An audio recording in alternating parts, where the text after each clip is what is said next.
वीएनई यानी विश्व news express, खबरों का सजग प्रहरी। जानिए छत्तीसगढ़ की तमाम बड़ी खबरें सिर्फ वीएनई पर।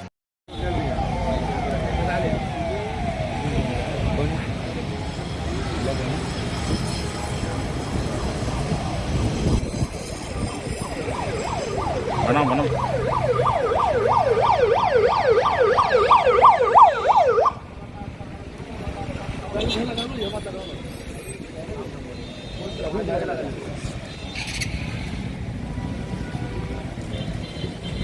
करना चाहिए सर।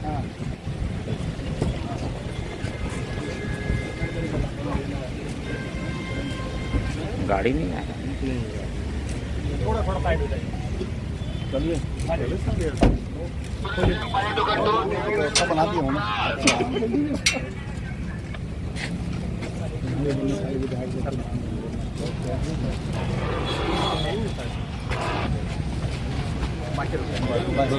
विधायक महोदय का प्लान है।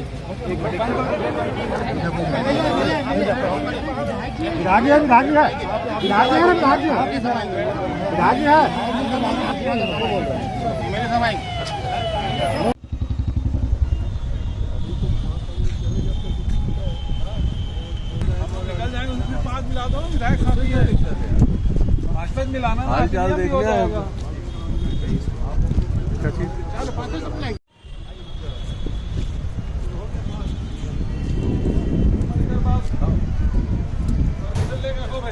हाँ भैया, आप इसके 5 जाएंगे हो गया भैया। वो सैंडल के अंदर आपके साथ खड़ा है, सैंडल अधिक वही है बड़ा यहाँ का, उसको बोलोगे वो ले लेगा।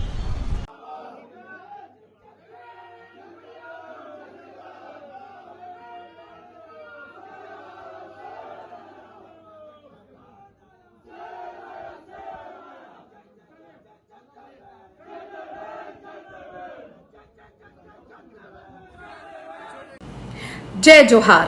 हाथी की तरह कांग्रेस के भी 2 दांत हैं, एक दिखाने के तो दूसरे खाने के।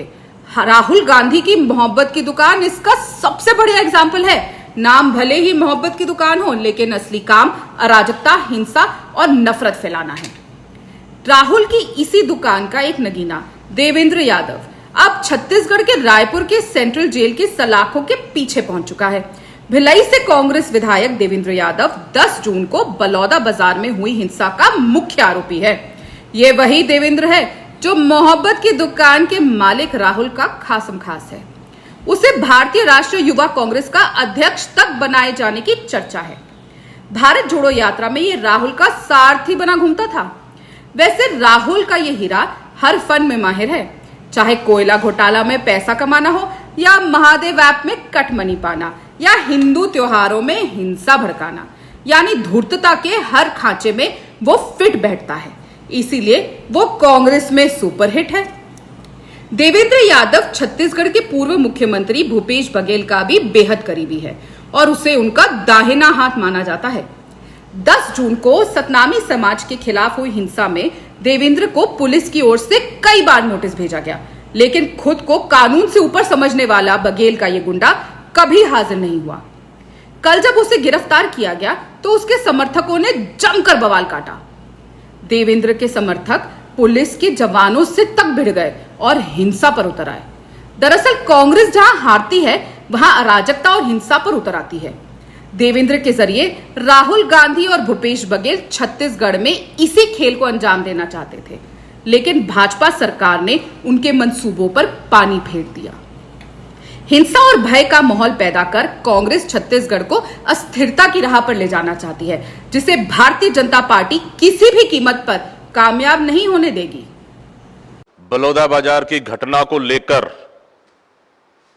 कांग्रेस के कार्यकर्ता,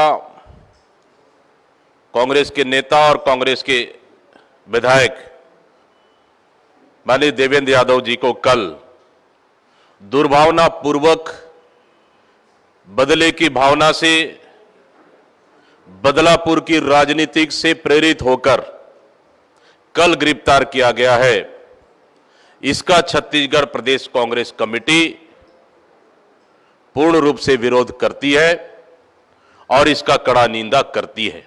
आपने कल की घटना को देखा है कि किस प्रकार हमारे सतनामी समाज का जो आस्था का जो झंडा है, सादा झंडा, जिसको हम शांति का प्रतीक चिन्ह कहते हैं, हमारे सत्य और अहिंसा का प्रतीक चिन्ह कहते हैं, और जिसको पूरा करोड़ों सतनामी समाज जो पूरे देश में निवास करते हैं वो उस सादा झंडे की पूजा करते हैं, जिसको किस प्रकार अपमानित करते हुए, उस सादे झंडे का अपमान करते हुए, सतनामी समाज के आस्था का अपमान करते हुए किस प्रकार झंडा को लहराते हुए आपने देखा है देवेंद्र यादव जी को जब उनके गिरफ्तारी के लिए पुलिस वाले गए थे तो किस प्रकार से वो बहुत ही गलत ढंग से हमारे झंडे को लहरा रहे थे। और साथ ही एक समय ऐसा भी था जब उन्होंने उस झंडे को, सादे झंडे को, जिसका हम पूजा करते हैं, जिसका हम सम्मान करते हैं, वो इतना पवित्र झंडा है जिसको हम सब बहुत ही अच्छे से मानते हैं, उसको जमीन पे अपने पैर के पास रखने का काम किया। इस तरीके के सतनामी समाज के आस्था को कहीं ना कहीं ठेस पहुंचाने का काम किया। आज सतनामी समाज अपने आप को बहुत ही ज्यादा आहत महसूस कर रहा है, क्योंकि पहले ही सतनामी समाज के सेत खाम को अभी खंडित जब हुआ था तो उसमें माननीय मुख्यमंत्री विष्णुदेव साय जी की सुशासन की सरकार ने त्वरित कार्यवाही करते हुए 3 लोगों को गिरफ्तार भी किया था। और उसके बाद 10 जून को जो आंदोलन हुआ, जिसमें आपने देखा कि कलेक्टर को भी जलाने का काम किया गया कुछ लोगों के द्वारा, जिसमें हम सबको दिखाई देता है कि कोई ना कोई असामाजिक तत्व इसमें घुसकर और सुनियोजित ढंग से इस घटना को अंजाम दिया है। और जो कांग्रेस के जो नेतागण जो दिखाई दे रहे हैं, उस फोटोज में दिखाई दे रहे हैं, वीडियोस में दिखाई दे रहे हैं कि कांग्रेस के नेतागण वहां पर पहुंचे और कहीं ना कहीं उन्हीं के ऊपर ये इल्जाम हमें जाते हुए भी दिखाई दे रहा है, क्योंकि समाज को भड़काने का काम उन लोगों ने किया। और उसके बाद आपने देखा है किस प्रकार की घटना हुई थी।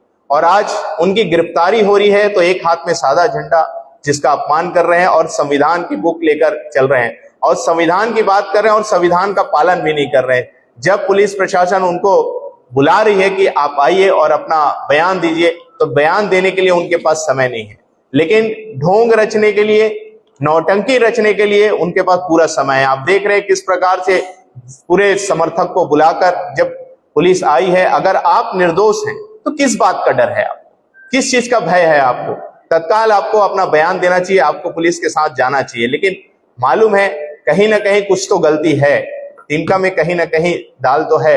इस कारण कहीं ना कहीं इस टाइप का प्रोपोगंडा करने का काम उन लोगों के द्वारा किया जा रहा है। और कहीं ना कहीं कांग्रेस पार्टी जो है और उनके जो बड़े नेता हैं वो कहीं ना कहीं दोषियों को बचाने का काम कर रही है। आज सुशासन की सरकार में, विष्णुदेव साय जी के शासन में सतनामी समाज को न्याय मिलने जा रहा है। आज कहीं ना कहीं न्यायिक जांच की घोषणा हुई है, तो उसमें निश्चित ही न्यायिक जांच में जब जांच होगी तो दोषी उसमें पकड़े जाएंगे और सतनामी समाज को भी न्याय मिलेगा और प्रदेश को न्याय मिलेगा।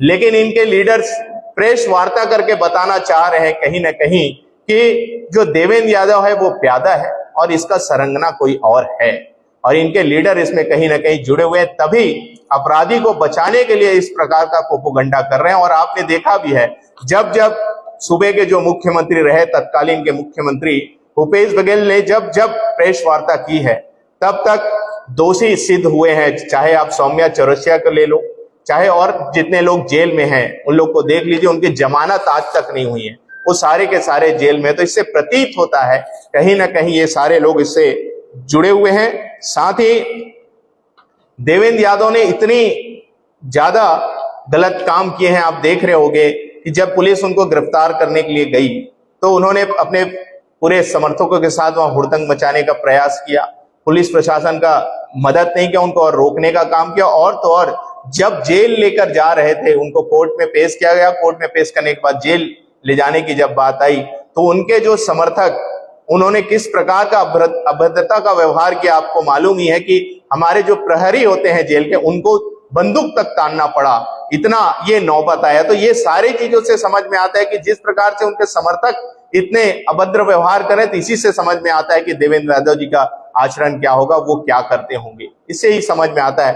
तो कहीं ना कहीं पूर्ण रूप से आज सतनामी समाज बहुत ही ज्यादा आहत महसूस कर रहा है, क्योंकि उन्होंने आज हमारे जो सादा झंडा है, प्रतीक चिन्ह है, उसको उन्होंने अपमान करने का काम किया है। और सही कहीं ना कहीं विष्णुदेव साय जी के सुशासन में आज सतनामी समाज को न्याय मिल रहा है और सतनामी समाज आंखें लगाए के रखा हुआ है कि कब दोषी जेल में जाएंगे, कब ऐसे जो षड्यंत्रकारी जो सतनामी समाज को बदनाम करने का प्रयास किया, शांतिपूर्ण आंदोलन को ऐसे गलत चीज में डाइवर्ट करने का काम किया, और सतनामी समाज जो सत्य और अहिंसा के मार्ग में चलने वाला समाज है उसको ऐसे गलत तरीके से बदनाम करने का जो प्रयास किया, आज कहीं ना कहीं सुशासन की सरकार में उसको न्याय मिलना है, और न्याय मिलने के जा रहा है तो उसमें ऐसे बीच में आकर ये प्रोपोगंडा करके समाज को बदनाम करने का प्रयास ये लोग कर रहे हैं। लेकिन मुझे पूरा विश्वास है माननीय मुख्यमंत्री विष्णुदेव साय जी के सुशासन पे कि चाहे वो कितना भी बड़ा व्यक्ति हो, संविधान हर किसी के लिए है,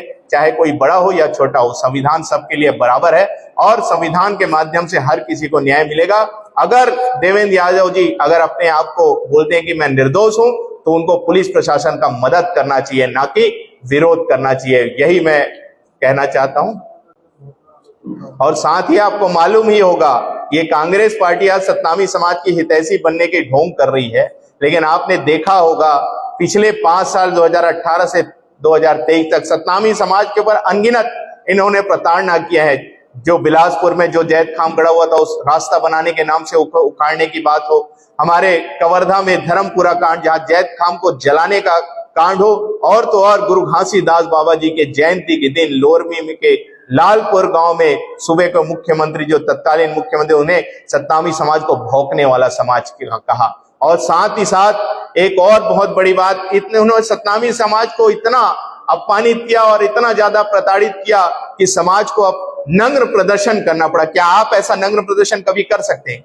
इतना ज्यादा प्रताड़ित करने का काम समाज को किया, इतना ज्यादा उन्होंने अपने बहुत ही ज्यादा प्रताड़ना को झेला है सतनामी समाज। आज सुशासन की सरकार आई है तो उनको विश्वास है चाहे कितना भी बड़ा अपराधी हो, निश्चित उसको जेल जाना पड़ेगा। हम सब इस बात को जानते हैं कि भारतीय जनता पार्टी की सरकार जब से बनी है, सरकार कोई कार्रवाई न कर पा रही है, न उसके आपसी लड़ाई के बीच के कारण कोई काम हो पा रहे हैं। ये कांग्रेस के हमारे नेता भाई देवेंद्र यादव को उन्होंने जो षड्यंत्रपूर्वक गिरौदपुरी की घटना में जानबूझकर फंसाने के काम को आगे बढ़ाने के लिए इतनी सारी धाराओं को उन्होंने बाद में जो कर करके आपका हमारा जो दिमाग है उसे आंदोलित कर दिया है। हम सब लोग इस घटना की निंदा करते हैं और कांग्रेस पार्टी आज पूरी तरीके से देवेंद्र यादव के साथ है। 14-15 मई की घटना है जिसमें जैत खाम को क्षति पहुंचाया गया। 10 जून के बलौदा बाजार की घटना है जिसमें कलेक्ट्रेट में आग लगाई गई और वाहनों को क्षति पहुंचाया गया। 10 जून की घटना को लेकर पूरे 67 दिन बाद कल देवेंद्र यादव की गिरफ्तारी हुई। धाराएं इतनी हैं जितना वो जो जांच अधिकारी जितना लिख सकता था वो पूरा लिखा है। 302 क्योंकि किसी की हत्या नहीं हुई, नहीं तो 302 भी लिख देते। तो जितनी धाराएं हैं वो लगा सकता है, जितना पढ़ा होगा वो सारी धाराएं उन्होंने लगा दी।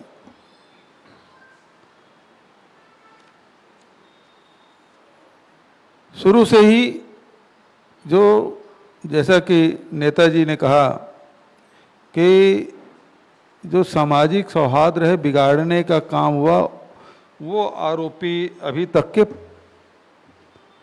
जो समाज निष्पक्ष जांच चाहते थे वो हुआ नहीं।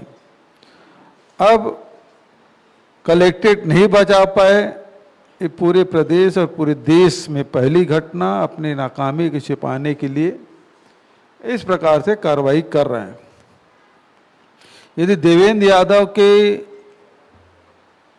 इस षड्यंत्र में शामिल है, देवेंद्र यादव ने जितने धाराएं लगाए उसके द्वारा कारित है, एक आध साक्ष्य पुलिस को बताना चाहिए मीडिया के माध्यम से। देखो ये तोड़ते हुए, ये आग लगाते हुए, ये उकसाते हुए, है ना, किसी हत्या का प्रयास कर रहा है, ऐसा कोई एविडेंस मीडिया के सामने तो बताए। इसका अर्थ ये है, मैं तो पुलिस से ये कहना चाहूँगा कि सरकार आती जाती रहती है, लेकिन ऐसा कोई काम मत करो जिसे आप नजरें न मिलाने में आपको दिक्कत हो। इतनी धाराएं लगा दिए, और धारा लगाए तो कौन से एफआईआर की कॉपी उनको दिए थे, और फिर आप पूछताछ की बात कर रहे थे और गिरफ्तार करके ले आए। गृह मंत्री जी कह रहे हैं हम पूछताछ कर रहे हैं, वो तो जेल में भाई, क्या पूछताछ कर रहे हो?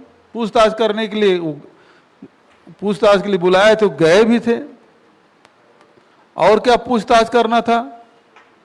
उसके सवाल क्या थे? पहले पूछे वो क्या सवाल थे, और अभी पूछना चाहते थे क्या सवाल है, और जेल में भेज दिए। ये निचले स्तर के अधिकारियों का नहीं है, ये सीधा सीधा मुख्यमंत्री और उप मुख्यमंत्री दोनों के स्तर पर ये निर्णय लिया गया है। क्योंकि हम लोग निचले अधिकारियों से सबसे बात किए, एसपी से बात कर ले, आईजी से बात कर ले, मैंने डीजी से बात कर ले, सब बता रहे हैं कि वहीं से हुआ है। तो ये मुख्यमंत्री और उप मुख्यमंत्री दोनों मिलकर अपनी नाकामी छुपाने के लिए देवेंद्र यादव की गिरफ्तारी इन्होंने की है। कांग्रेस के नेताओं का एक और अपराध, और उस अपराध पर देवेंद्र यादव की गिरफ्तारी, और एक बार फिर से पिछले 5-6 वर्षों की तरह हर अपराध का संरक्षण करने वाले पूर्व मुख्यमंत्री सामने आकर अपराधी को बचाव में सामने दिखाई दे रहे हैं। कांग्रेस के एकमात्र नेता पूर्व मुख्यमंत्री के रूप में आखिर ऐसी कौन सी वजह है कि पिछले 5 वर्ष में ऐसे कौन से कांड भूपेश बघेल की सरकार ने किए हैं कि हर एक अपराधी का संरक्षण करने के लिए सबसे पहले पूर्व मुख्यमंत्री सामने आते हैं। चाहे वो सौम्य चौरसिया की गिरफ्तारी का विषय हो, चाहे वो रानू साहू की गिरफ्तारी का विषय हो, चाहे फिर समीर विश्नोई का वो घोटाला हो, चाहे वो अनवर ढेबर, चाहे सूर्यकांत तिवारी, या चाहे फिर देवेंद्र यादव की बात हो, हर एक अपराधियों के पीछे सबसे पहले कोई खड़ा हुआ दिखाई देता है तो वो भूपेश बघेल दिखाई देते हैं। और तो और केवल प्रदेश ही नहीं बल्कि दिल्ली में जाकर इन अपराधियों के बचाव में राष्ट्रीय स्तर पर भी जाकर प्रेस कॉन्फ्रेंस करते हैं। आखिर इसके पीछे का कारण क्या है? कितने अपराध और कितने अपराधियों को पूर्व मुख्यमंत्री भूपेश बघेल जी संरक्षण देंगे? इसका बीएनई यानी विश्व न्यूज एक्सप्रेस, खबरों का सजग प्रहरी। जानिए छत्तीसगढ़ की तमाम बड़ी खबरें सिर्फ बीएनई पर।